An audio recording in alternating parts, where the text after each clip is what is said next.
Welcome to the Messenger-Inquirer Gridiron Report, sponsored by Crandall's Home Furnishing and Carpets Unlimited.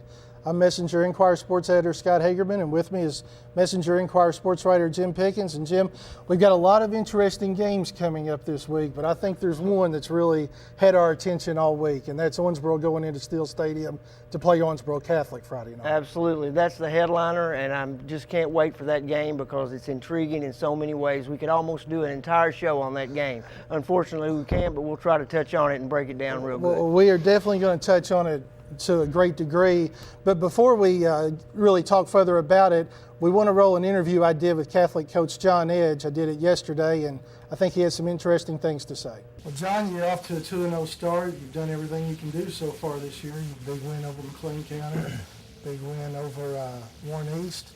Are you as happy with them as you can be? Yeah, you're 2-0. I mean, you've got to be happy. You know, you always wonder if you have a test, and I think we're going to get one definitely this week. I know we'll probably talk about that later, but you know, you've got to be happy with what they've done. You know, when your offense scores in the first 7, possessions each game, I mean, you've got to be happy. You wish they'd come out in the next half and score, and then and then you can feel a little bit more comfortable. So, overall, I'm pleased. We're just not satisfied, but we are pleased. But with this whole coaching staff has been pleased with them. I know you had big expectations for this team coming into the season. Yes, absolutely. Have they actually even exceeded those? We're getting there, and that's good because we haven't peaked yet, and I don't want to peak right now at all. And so the key is hey, you got to keep them, keep them really high, but you also remember that, any given night you can be beat. And I think if they keep that attitude and that perspective of everything, hey, look, we got to come out every day and practice, and we got to make practice so hard that when Friday night comes, it's easy. So, when I mean hard, I don't mean, we're going to beat and bang the heck out of each other. I'm talking, hey, look, we're going to get in our game speed, shape, and everything. And for the most part, I'm real happy where we are with that. When we have to play full quarters, are we going to be there? I think so. I mean, we do a lot of athletic development before practice and lift after practice, and I think it's going to help. Was there any areas where you really saw a lot of development between the McLean game and the Warren East game? I think the biggest thing is our linebacker play was a little bit better. I thought we played really good in our Henderson scrimmage with linebacker play, but, against McLean it was a little off, but it got better against Warren East. Offensively, everybody's talking about the weapons.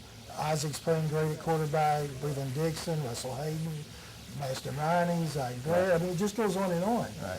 You saw this coming into this season that you were just going to have? We saw it last year, and they were so young. They were freshmen and sophomores, and now they're juniors, and you have one senior, and Zach Brett, that's the tight end, but you have juniors and sophomores that are just stepping up and playing, and that's awesome. I mean, you got 3 offensive linemen there, sophomores, and actually seniors, I'm sorry, and those 3 sophomores started or played significant roles last year. So, we're happy. Again, we're very happy with what they've done, and they've worked hard. They deserve what they're getting right now, and the reason why is because the hard work they put in. They bought in. They kind of bought in what we've been selling them, and that's what has to happen. I felt like last year the upperclassmen didn't buy into what we were selling them. Yeah. So. But again, that's my fault too, as a coach. So not just those kids, but I've got to find a way, and these kids have bought into what we do.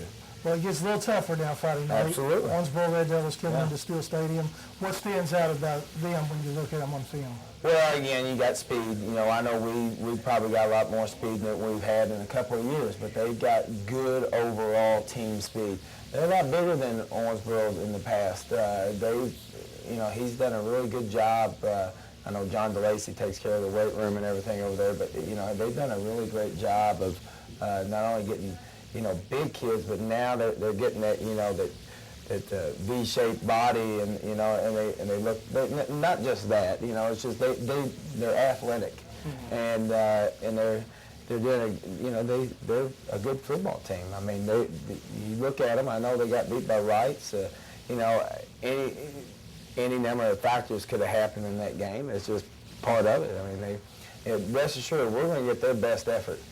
They're going to want to get back in the win column real quick, and we're going to get their best effort Friday night. And to be honest with you, I hope so. I hope we do get their best effort. And what are you looking for out of your kids? What do you tell your kids We're going into going to have to match their intensity. Bottom line, I mean, we've got to set the tone. You know, over the last, I'd say 3 years, they've set the tone of how the game was going to be played, and they've done it real well, and that's the way it's been played. So I think we've got to set the tone of the game in order to have a shot. Okay. Well, good luck. Thank you. All right. Well, obviously, John Edge is a confident coach and a happy coach, and he has every reason to be. So here we go. Okay. We've got number 5 Owensboro, number 5 in 5A, going to number 9 in 2A, Owensboro Catholic. Owensboro's coming off a loss to Wrights. Catholic's coming off of 2 big wins, the last one being against Warren East. So you're John Edge. Okay. I'll be Joe Prince. Okay. Offensively, how are you attacking me? Well, I think that if I'm Owensboro Catholic, from what I've seen of them this year, their balance is so good that I think that you use all your weapons in this game, because Owensboro traditionally has a great defense. And what you want to do, you don't want to become predictable to a great defense. Great defenses against predictable teams dominate. Owensboro will have problems in that area as far as domination, because Catholic is going to run the ball, they're going to throw the ball. Their quarterback is a good decision maker. He knows when to tuck it away and run. And so I think that you're basically going to mix it up if you're Coach Edge, and you're going to try to keep them off balance the entire game and not allow them to know what's coming. Well, I think here's the issue, I think, with Owensboro. I think Owensboro's going to want to get pressure on Isaac Hardesty. While he's performed well in both games so far, neither team has been able to really get much of a rush on him. So he's had time to pick teams apart. Right. What's he going to do when the heat's on, people are coming at him, a lot of pressure? I think you want to find that out early. Yeah. Now, he may pick you apart, Well, and you may have to back off. And I know they're a great screening team too. I know that. That's right. So That's right. But I still want to find out, how is he going to perform Sure. under pressure. He may perform great, Right. because I couldn't be more impressed with him to this point. Right. But I'm going to find out. Well, I'll tell you what, we will discover how he performs under pressure, because he's going to get pressure. Oh, Now, absolutely. having said that, the key, I think, for Catholic in those situations, when Owensboro brings big pressure up the middle and wants to put the heat on Hardesty, if he can dump the ball off to Russell Hayden, with Owensboro's defense coming one way and Hayden going the other way, then you open it up and give Hayden some running room and some space on the outside. And as you know, we've talked about this, once Russell Hayden gets up ahead of steam, he's a tough guy to bring down. Oh, absolutely. Yeah. Offensively for Owensboro, they showed they can throw the ball to some degree. They showed it against Wrights. They had that huge 4th down pass play that really turned that whole game around to some extent. They still lost, but turned it around.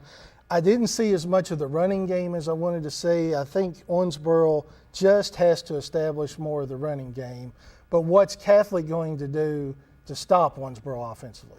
I think what Catholic does in this situation is they're just going to play straight, because really Owensboro also has that same kind of balance. I mean, Cal's, we've talked about it for 2 years running here. His ability to run the ball and pass the ball is, one of the keys to their offense. Now, the thing about Catholic is Owensboro has not established what I call a feature running back. We haven't seen that yet. It's been one game, but I mean, they've got some kids who can step up and do it. But I think you play it straight. I think you make them beat you with the big play. You want to key on Cal, because he's the key to their offense. And I think that one thing John Edge will do is he's going to key on Prince all night long and make somebody else beat him. Well, no question, it's going to be an interesting matchup. We know that. We're going to take a break. We'll come back and look at the rest of the games coming up Friday night. But right now, we're going to hear a word from our sponsor.